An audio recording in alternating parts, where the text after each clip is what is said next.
अब यहाँ पर समय बीतता है, उत्तरा के गर्भ से राजा परीक्षित आते हैं, वो बड़े होते हैं, उन्हें राज सिंहासन दिया जाता है। उसके बाद पांडव राजा महाराजा सब चले जाते हैं राज्य छोड़कर किसी ना किसी काम से।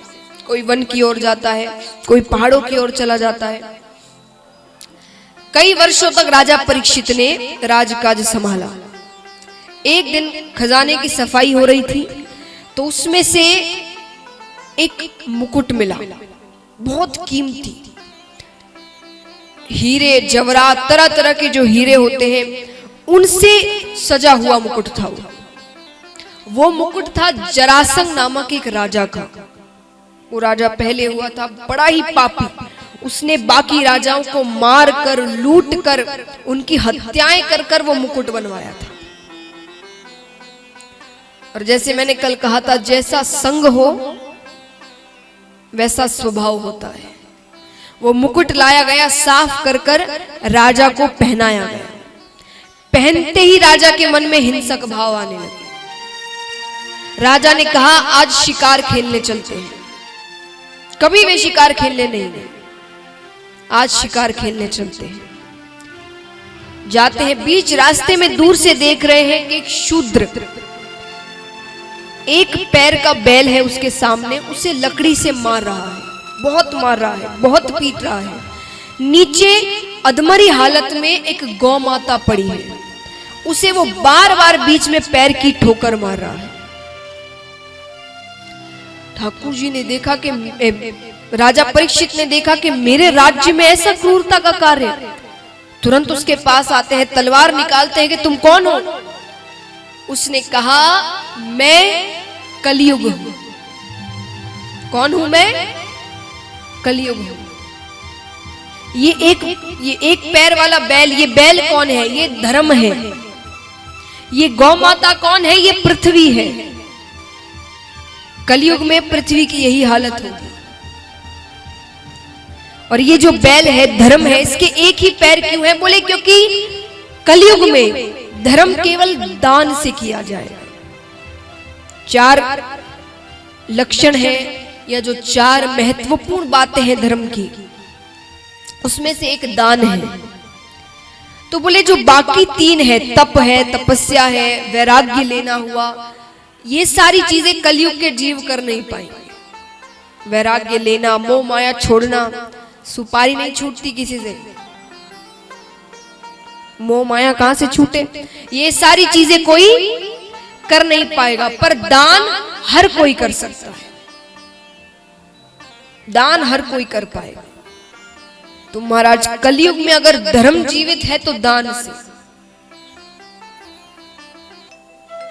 तो जैसे मैंने कहा, वो शूद्र कहता है कि मैं कलयुग हूं। ये जो बैल है ये धर्म है, ये गौ माता पृथ्वी है।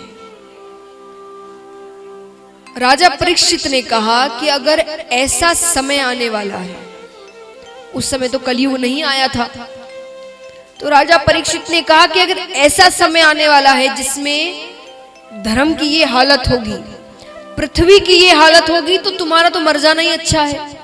ऐसा समय ही ना आए। वो तलवार निकाल कर उसे मारने लगते। कलयुग कहता है कि मुझ में लाख अवगुण है, पर मुझ में एक ऐसा गुण है जो किसी युग में नहीं था। कैसा गुण? बोले कलयुग में केवल नाम मात्र से ठाकुर जी की प्राप्ति हो सकती है। कलयुग केवल नाम आधारा, केवल नाम मात्र से ठाकुर जी की प्राप्ति हो सकती है। 7 दिनों में, सिर्फ 7 दिनों में कल्याण हो सकता है, मुक्ति मिल सकती है, मोक्ष मिल सकता है।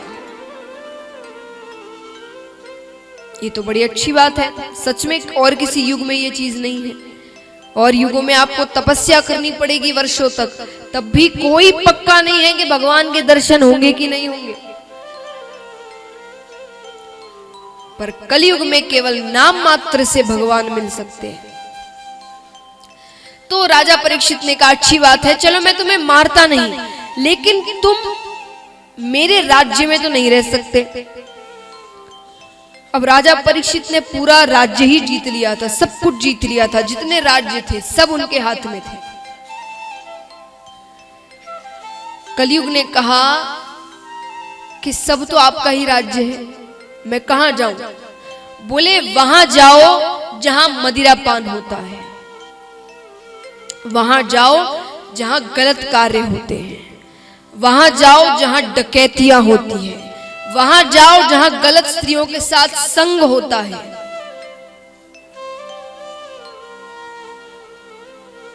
अब यहां पर कलयुग मन में विचार करता है कि वो सारे प्लॉट तो मैंने पहले से ही बुक करके रखे हैं,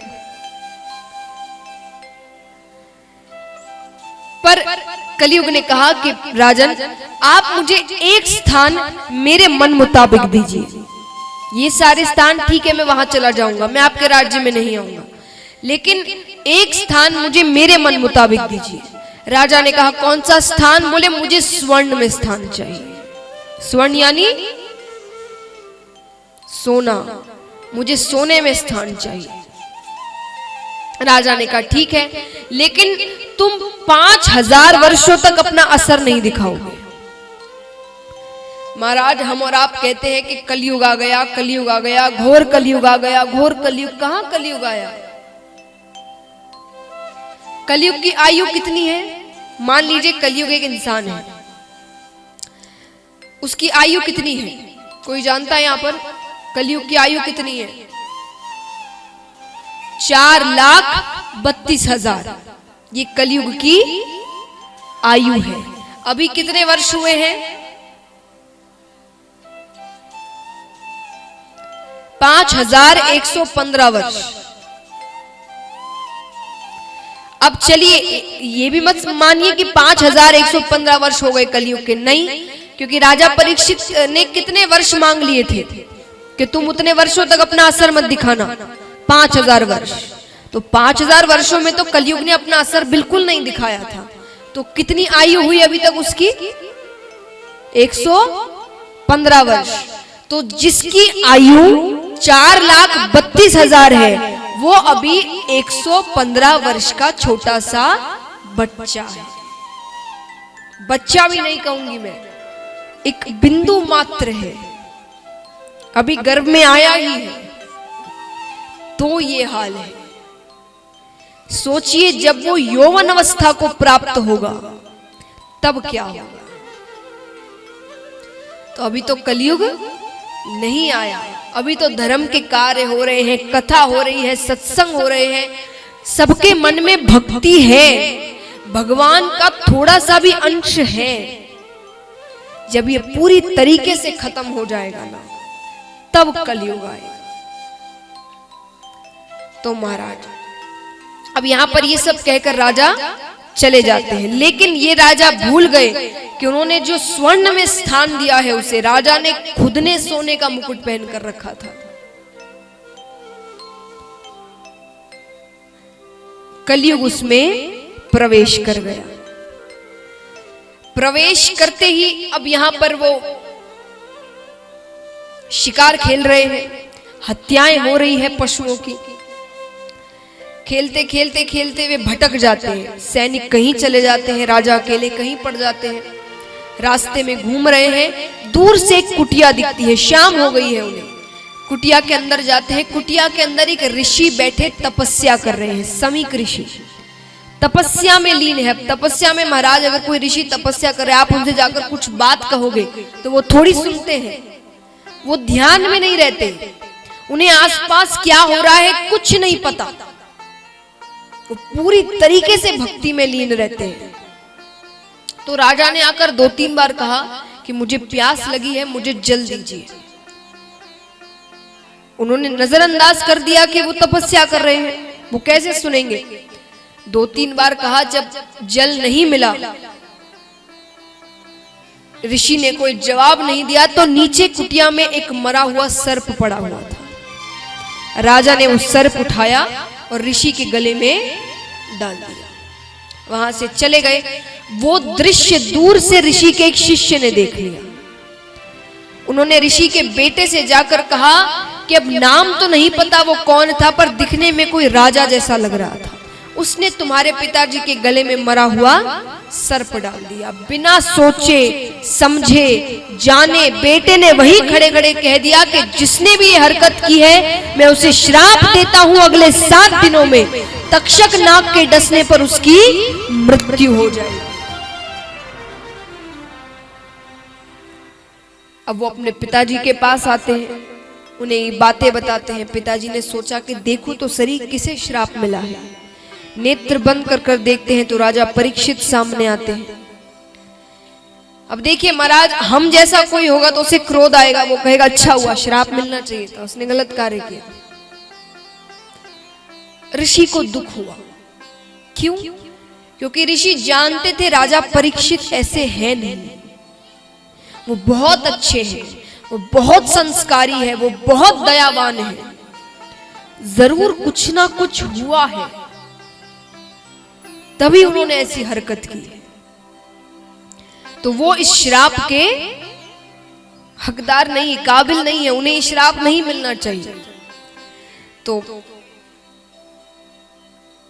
यहां पर ऋषि अब 2-3 ऋषियों के साथ राजा परीक्षित के महल जाते हैं उन्हें बताने, क्योंकि उन्हें तो नहीं पता उन्हें श्राप मिला है। 7 दिन है, 7 दिनों में वो अच्छे कार्य करेंगे, पुण्य करेंगे, अपने परिवार वालों से मिल लेंगे। 7 दिन है उनके पास केवल। राजा के पास जाकर बताते हैं कि आपने ऐसी ऐसी हरकत की थी तो आपको श्राप दे दिया गया है। अब आप 7 दिनों में क्या करना चाहते हैं आप देख लीजिए। राजा ने कहा मुझे कुछ नहीं करना, मुकुट उतारते हैं, राजकाज बच्चों को देकर वन की ओर चले जाते हैं। वन की ओर चले जाते हैं। अब ऋषियों ने भी विचार किया कि ऐसा कुछ किया जाए कि 7 दिनों में मुक्ति मिल जाए, इन्हें इनका कल्याण हो जाए, क्योंकि जीवन इतना नहीं गया था कि इतने पुण्य उन्होंने हासिल कर लिए हो या इतने पुण्य कर लिए हो कि अगला जीवन भी उनका अच्छा हो। तो कुछ ऐसा करे कि कल्याण हो जाए इनका। ठीक है, कोशिश करते हैं। सब बातें कर रहे हैं, सब ऋषिगण एकत्रित होकर, तभी वहां पर शुकदेव जी का आना होता है। मानो भगवान ने ही उन्हें भेजा हो। शुकदेव जी से प्रार्थना की जाती है कि आप राजा परीक्षित को श्रीमद् भागवत कथा सप्ताह पारायण कराइए, 7 दिनों की कथा सुनाइए। शुकदेव जी मान गए। क्यों मान गए? ऐसे वो जल्दी से किसी के पास जाते नहीं, बातें नहीं करते, कथा नहीं सुनाते। वो इसीलिए मान गए क्योंकि राजा परीक्षित ठाकुर जी के छोटे भाई हैं। तो अब जिनका भगवान से रिश्ता है उन्हें तो कथा सुनानी ही पड़ेगी। अब आप बताइए, आपने अगर अच्छे से कथा सुनी है तो आप समझ जाएंगे राजा परीक्षित ठाकुर जी के छोटे भाई कैसे हुए।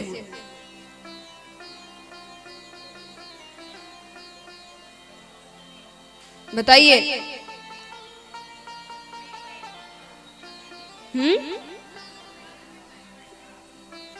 सही कहा।